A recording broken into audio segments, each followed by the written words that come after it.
Adopté. L'amendement 590, c'est Madame Lienemann qui va nous le présenter. J'ai bien noté, Monsieur le ministre, que vous expliquez qu'il faut permettre à ceux qui ont fait l'expérimentation de pouvoir la poursuivre dans un cadre consolidé juridiquement.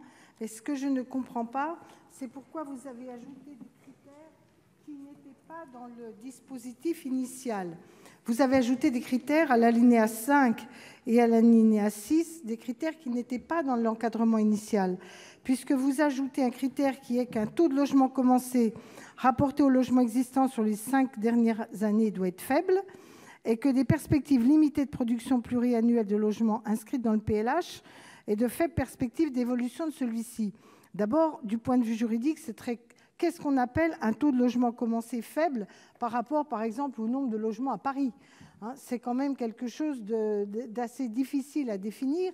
Et par ailleurs, je ne vois pas l'intérêt de rajouter ces deux critères, sauf à penser que le taux de construction serait tellement important qu'il serait de nature à réguler les prix par lui-même, ce qui est un cas qui n'est jamais observé, parce que dans la plupart de nos communes, le stock est considérable par rapport au flux.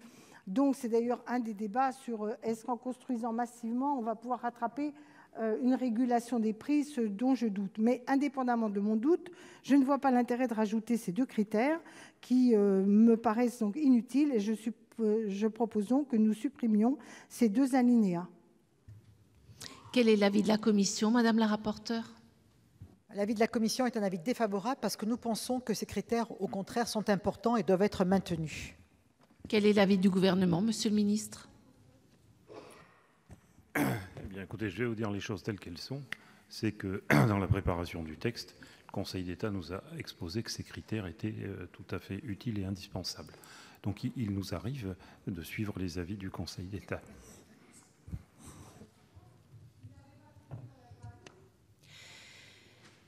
S'il n'y a pas de demande d'explication de vote, je vais mettre aux voix l'amendement 590 avec deux avis défavorables. Qui est pour son adoption ? Qui est contre ? Il n'est pas adopté. L'amendement 591, c'est Madame Lienemann qui va nous le présenter.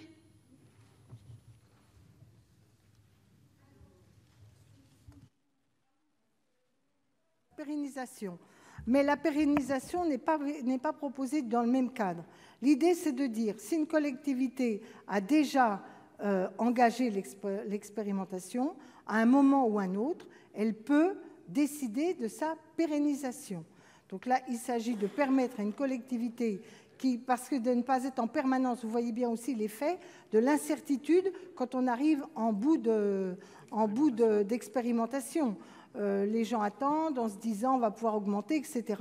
Donc l'idée, c'est d'autoriser les collectivités qui ont déjà expérimenté de pouvoir passer à la pérennisation sur leur territoire. Quel est l'avis de la commission ?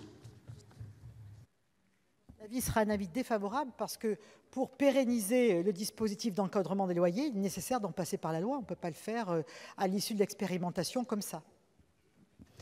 Quel est l'avis du gouvernement ?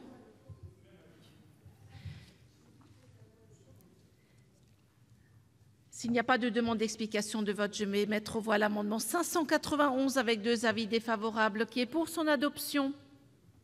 Qui est contre ? Il n'est pas adopté. Un amendement 9